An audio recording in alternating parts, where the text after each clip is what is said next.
Hi friends, ಒಂದು ಹೊಸ scam start ಆಗಿದೆ. ಅದೇನೆಂದರೆ ಜಂಪ್ ಡೆಪಾಸಿಟ್ ಅಂತ. ಅದರಲ್ಲಿ ಸ್ಕ್ಯಾಮರ್ಸ್ ನಿಮ್ಮ ಅಕೌಂಟಿಗೆ 2,000ದಿಂದ 5,000ದವರೆಗೆ ಅಮೌಂಟ್ ಕ್ರೆಡಿಟ್ ಮಾಡ್ತಾರೆ.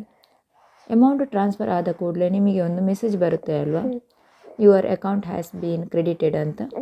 ಆಗ ನೀವೇನು ಮಾಡ್ತೀರಾ, ಕ್ಯೂರಿಯಾಸಿಟಿಯಿಂದ UPI app or bank app open ಮಾಡಿ ನೋಡ್ತೀರಾ.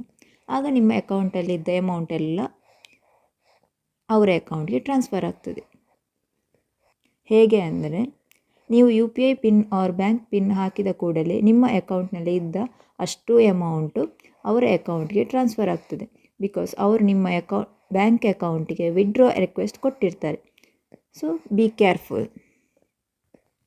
ಇದನ್ನು ತಪ್ಪಿಸೋಕೆ ನೀವೇನು ಮಾಡಬಹುದು ಅಂದರೆ,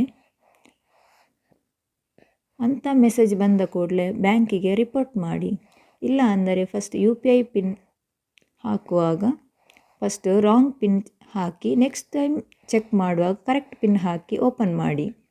ಇಲ್ಲ ಅಂದರೆ ಅಂಥ ಮೆಸೇಜ್ ಬಂದ 15 ಮಿನಿಟ್ಸ್ ಆರ್ 30 ಮಿನಿಟ್ಸ್ ಬಿಟ್ಟು ನೀವು UPI or bank app open ಮಾಡಬಹುದು. 15 to 30 ಮಿನಿಟ್ಸಲ್ಲಿ ಅವರ ರಿಕ್ವೆಸ್ಟ್ ಎಕ್ಸ್ಪೈರಿ ಆಗಿರುತ್ತದೆ. ಹೀಗೆ ಮಾಡೋದ್ರಿಂದ ಈ ಥರದ ಸ್ಕ್ಯಾಮ್ನ ತಡೆಗಟ್ಟಬಹುದು. ಹಾಗೆಯೇ ನಿಮ್ಮ ಅಕೌಂಟ್ ಬ್ಯಾಲೆನ್ಸನ್ನು ಸೇಫ್ ಮಾಡ್ಕೋಬೋದು. ಈ ವಿಡಿಯೋ ನಿಮಗೆ ಇಷ್ಟ ಆದಲ್ಲಿ ಲೈಕ್ ಮಾಡಿ, ಶೇರ್ ಮಾಡಿ, ಸಬ್ಸ್ಕ್ರೈಬ್ ಮಾಡಿ. Thank you.